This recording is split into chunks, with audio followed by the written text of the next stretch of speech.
असं आहे की राज्य सरकारने अनेक गोष्टी जाहीर केल्या, त्याची अंमलबजावणी झाली तर तक्रार असायचं काही कारण नाही.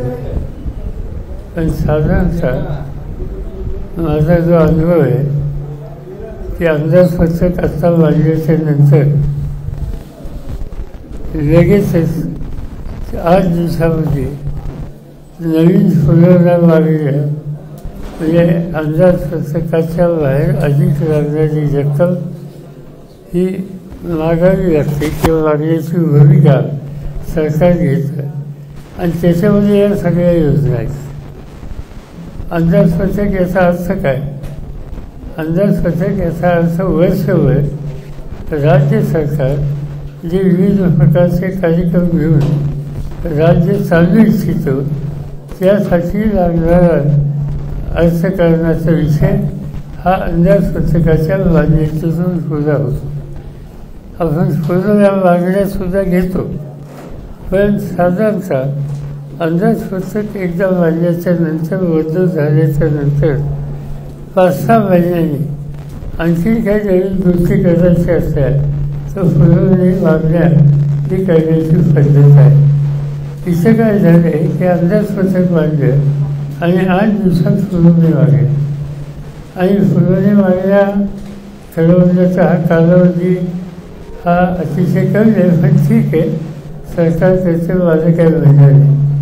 पण ज्या मागण्या ज्या कार्यक्रमाच्यासाठी आपण करतो त्या कार्यक्रमाची एकंदर लागणारी रकमेची गरज आणि शासनाकडे आत्ता असलेली निधी याच्यामध्ये जर प्रचंड अंतर असेल तर त्याची अंमलबजावणी किती होईल हे सांगता येत नाही.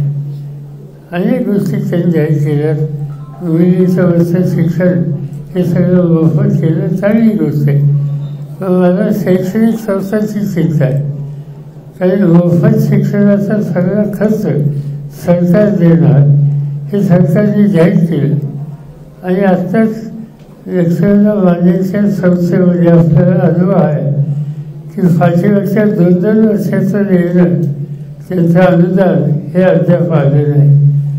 आता या लहानशा संस्थेमध्ये 2 वर्ष अनुदान द्यायला सरकारला उशीर होतो, तर संबंध राज्यामध्ये सगळ्या मुलींच्या शिक्षणाच्या संबंधीचं जे खर्च आहे ते वेळेत करणे याची शंका आहे आणि तो नाही मिळाला तर शैक्षणिक संस्था चालवणं हे अडचणीचं होत बसेल.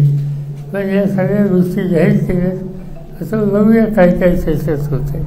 साहेब, दुपारी त्यांनी घोषणा केली आणि रात्री GR काढला, त्यामुळे महिलांच्या गर्दी झाली आणि आता पुन्हा त्यांनी नियम बदलला आहे, त्याबाबत काय म्हणतो आपण? असं आहे की गर्दी होणारच. माझा तर सगळ्या महिलांना किंवा सामाजिक जीवनात काम करणाऱ्या सगळ्यांना आव्हान आहे की या महिलांना योग्य मार्गदर्शन करा, त्यांना फॉर्म त्यांचा भरून द्या, त्यांना त्या केंद्रावर घेऊन जा आणि त्यांचा फॉर्म सादर करा. समाजाच्या सार्वजनिक जीवनात काम करणाऱ्या सगळ्या घटकांनी हे कामच पुढचे 10 दिवसात करावं की या सगळ्या महिलांचे फॉर्म भरून सरकारचं दाखल करणं.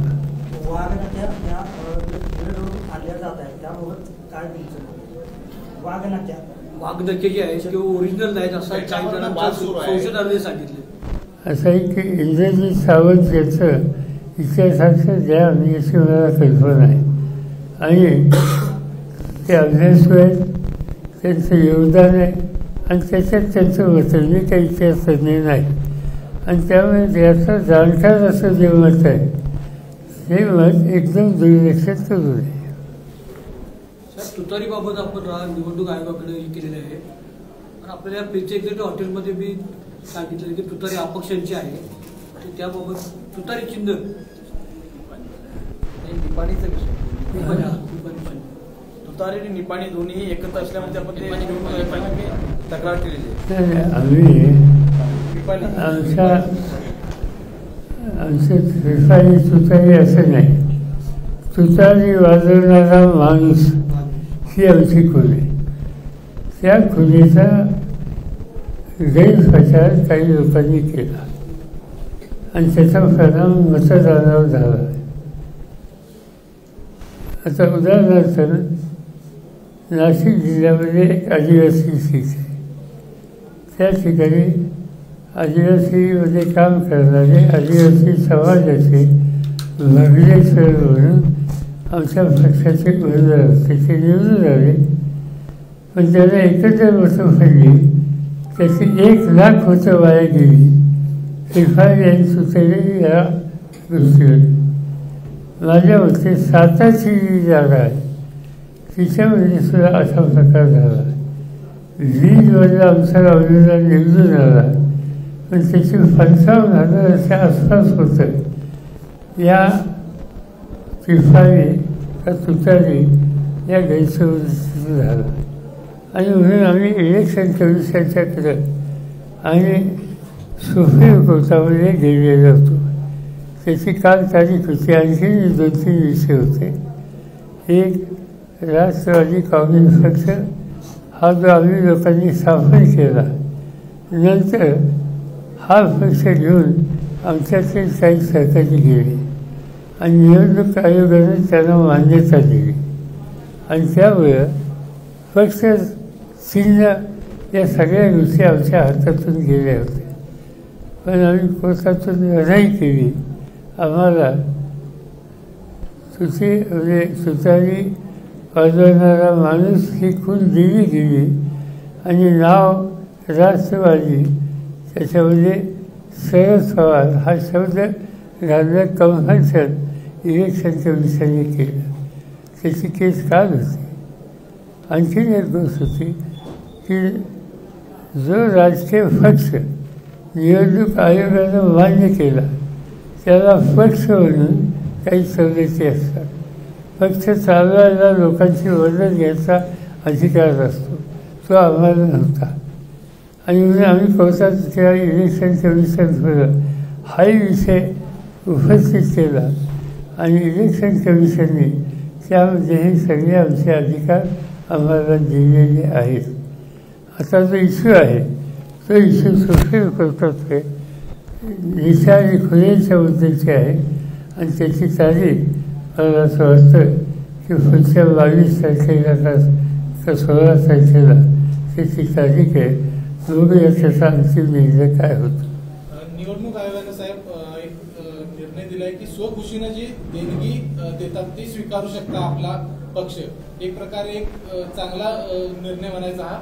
एक निर्णय चुकीचा म्हणजे आता महाराष्ट्राची विधानसभेची निवडणूक आहे आणि त्या निवडणुकीच्या पार्श्वभूमीवर हा निर्णय आमच्या दृष्टीने अत्यंत महत्त्वाचा आहे आणि उपयुक्त आहे.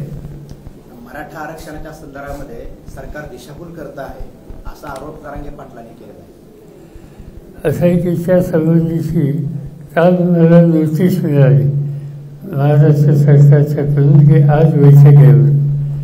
मी त्यांना कळवलं. काल मी सांगलीच होतो आणि त्यामुळे लगेच आजच्या बैठकीत जाणं शक्य नव्हतं.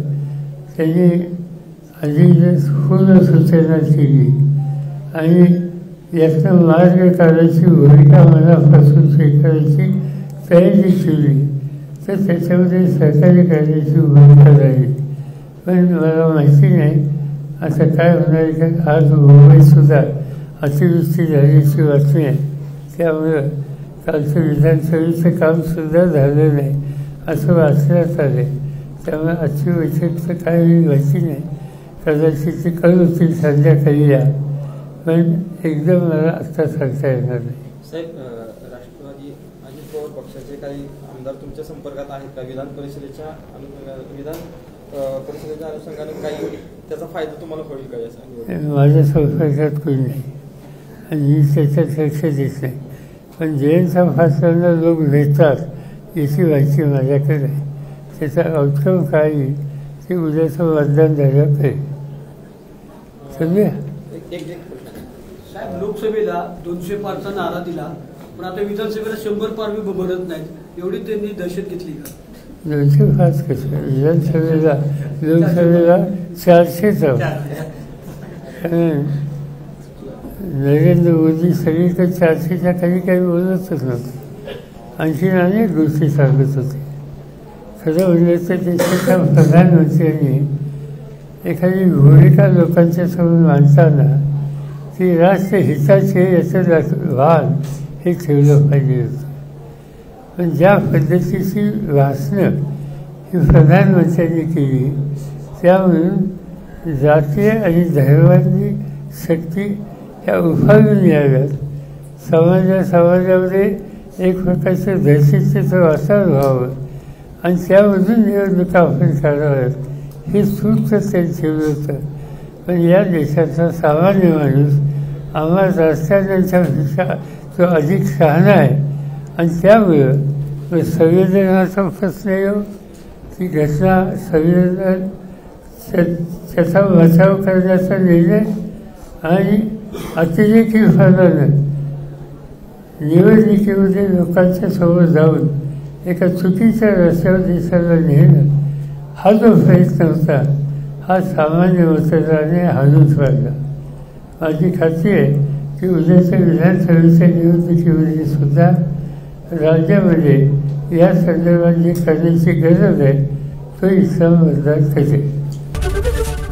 एबीपी माझा, उघडा डोळे बघा नीट.